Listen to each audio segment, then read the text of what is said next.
자, 문재인 지지율이 오늘 아침에 이 리얼미터 조사에 의하면 3.1% 떨어져서 46.3이라는 겁니다.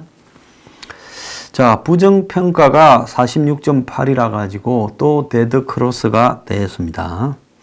자, 아무것도 하지 않고 있는 한국당은 이제 1.6%가 올라서 30.4%가 됐고, 민주당은 37.2%, 이제 한국당하고 민주당의 격차도 거의 없어졌습니다. 자, 아까도 제가 잠깐 이야기를 했습니다만은 양정철이를 이제 민주당의 정책연구원 원장으로 데려온 것은 그만큼 청와대가 심각함을 느꼈다라는 걸 의미할 수 있습니다. 왜 그러느냐? 자, 지금 대북관계 이슈가 사라져버렸고 조만간에 이 대북관계 이슈가 복원될 가능성이 거의 없는 상황에서 경제는 점점 안 좋아지고 있고 한마디로 돌파구가 거의 없으며 최근에 미세먼지라든지 HTTPS 야동 차단 등도 이 젊은 층에게 아주 지지를 잃는 쪽으로 이렇게 작용을 하고 있습니다. 그러니까 민주당이 20대 지지율이 지금 날개 없는 추락을 하고 있다. 이래서 매우 우려를 하고 있다. 그래서 20대가 지금 등을 돌리기 시작해서 상황이 좀 심각하다. 이렇게 보고 있습니다. 지난 금요일 날 나온 3월 첫째 주 여론조사 결과 민주당 지지율은 39%, 그때 문재인 지지율이 46%, 민주당 지지율은 39%, 20대 지지율은 그보다 좀 낮은 36%였는데 보수 성향이 강한 세대인 50대의 민주당 지지율과 거의 같았다는 겁니다. 20대의 지지율이요.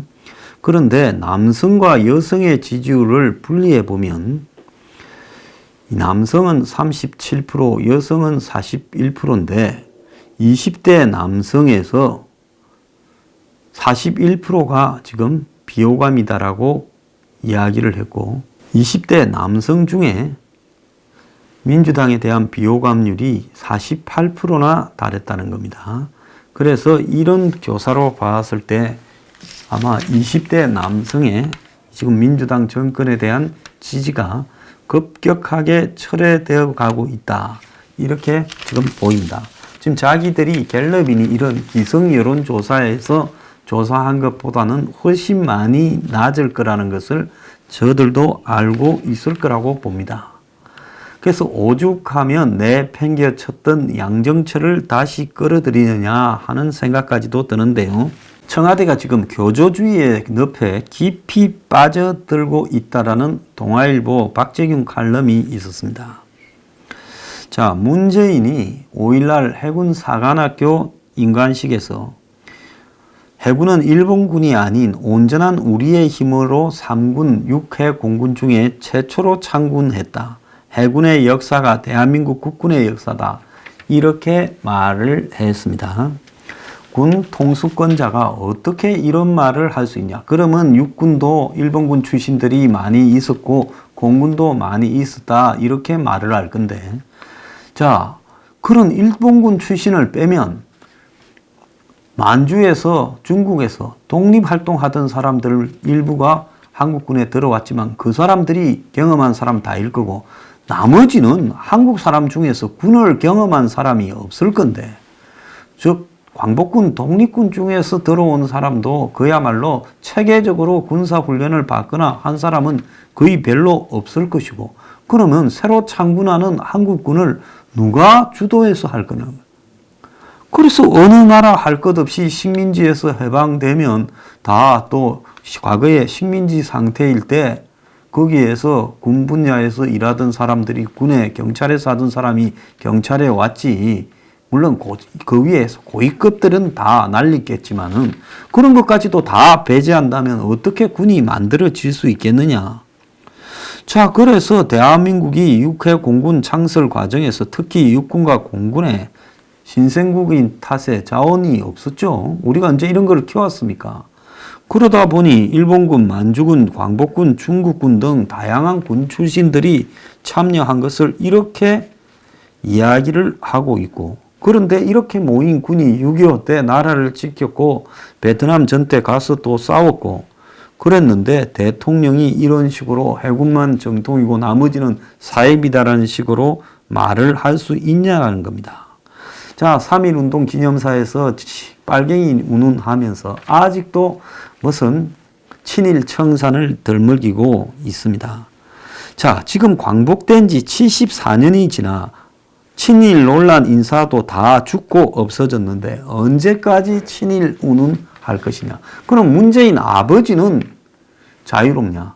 일제시대 때 문재인 아버지는 적어도 시청 공무원으로 농업개장을 했다라는 것은 사실로 확인되고 있습니다. 문의 아버지 문용형 씨는 1920년 함경남도 흥남태생으로 함흥농고를 졸업한 뒤 공무원 시험에 합격해서 일제하에 흥남시청의 농업개장, 농업과장을 지냈습니다. 20년생인데 아마 빠르게 졸업하면 34년, 늦게 졸업했을 때 38년에 최단거리로 폐쇄했을 경우 농고까지 36년, 아무리 늦어도 41년이라는 겁니다. 그러면 결국은 45년에 해방이 되었으니까 40년대에 광복 이전에 흥남시청의 농업개장, 과장 등 공무원에 취업을 했을 거고, 자, 일제하에서 그런 농업개장, 농업과장이라는 것은 태평양 전쟁 시절에 일본이 곡식을 갖다가 전부 다 뺐었죠. 자, 그래서 그런 문재인 아버지가 일제시대에 거의 공무원을 했을 가능성이 확실하고, 그 공무원이 특히 농산물을 갖다가 징발하던 농업개장 과장을 했을 가능성이 크다면 자신의 아버지조차도 친일 논쟁에서 자유로울 수 없는 사람인 겁니다. 그것뿐만 아니라 베트남에 대해서 베트남이 말을 하지도 않는데 유별나게 베트남에 대한 애정을 과시하면서 이 베트남전 참전에 대해서 사과하는 발언을 하면 정작 베트남 외교부에서 매우 의아스럽게 생각을 했다라는 겁니다. 베트남이 미국과 싸워 승리한 전쟁에 왜 미국의 일원으로 참석한 한국이 사과를 하느냐는 거죠. 당사자국이 지금 한국에 지금 대기업들을 유치해서 주로 먹고 사는데 한국이 자꾸 사과한다 이런 소리 해서 하면 불편하다는 부분도 있다라는 겁니다. 자, 그래서 사과할 필요가 없는데 사과 좀 받아달라고 하는 이게 제정신입니까? 미치지 않고는 왜 이런가? 베트남은 지금 실용주의라서 과거보다는 미래로 가자는 건데, 자, 그래서 한국에서만 이 짓을 하는 게 아니라 베트남 가서 이 짓도 하고 있고, 지금 3.1절 전후에서 온갖 TV 방송들, KBS니 무슨 MBC니 동원해서 3.1운동에 대한 의미를 강조하고 온갖 프로의 그런 유사한 방송을 하고 있고, 심지어 이제 애국가를 작곡 한 안익태가 친일이다라면서 또 떠들고 있고, 안익태가 무슨 고등학교 교가를 작곡했다. 이 짓거리를 하고 있습니다. 그러면 이제 애국가도 바꾸고 할 거예요. 문재인이 애국가 하나 지어오든지. 자, 북한은 무조건 선, 탈원전도 무조건 선, 중국은 건드리지 말아야 된다.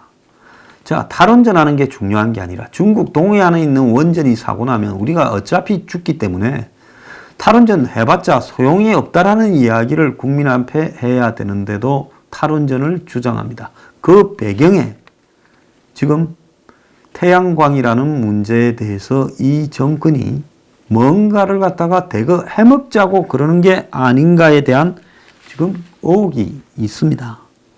자, 미세먼지 문제도 결국은 답이 안 나오는 이야기가 탈원전으로 가겠다는 방향을 계속 유지하려고 하니, 또 중국은 북한을 우리가 올인하기 위해서는 중국이 우리한테 잘해줘야 된다.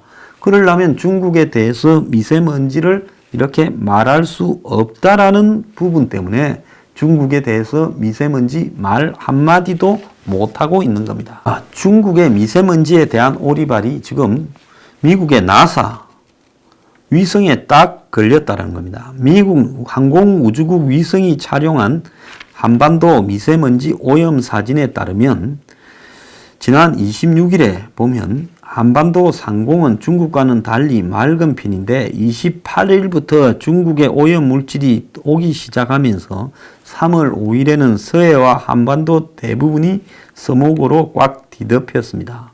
이렇게 시작한 최악의 미세먼지가 6일, 7일까지 계속됐다는 겁니다.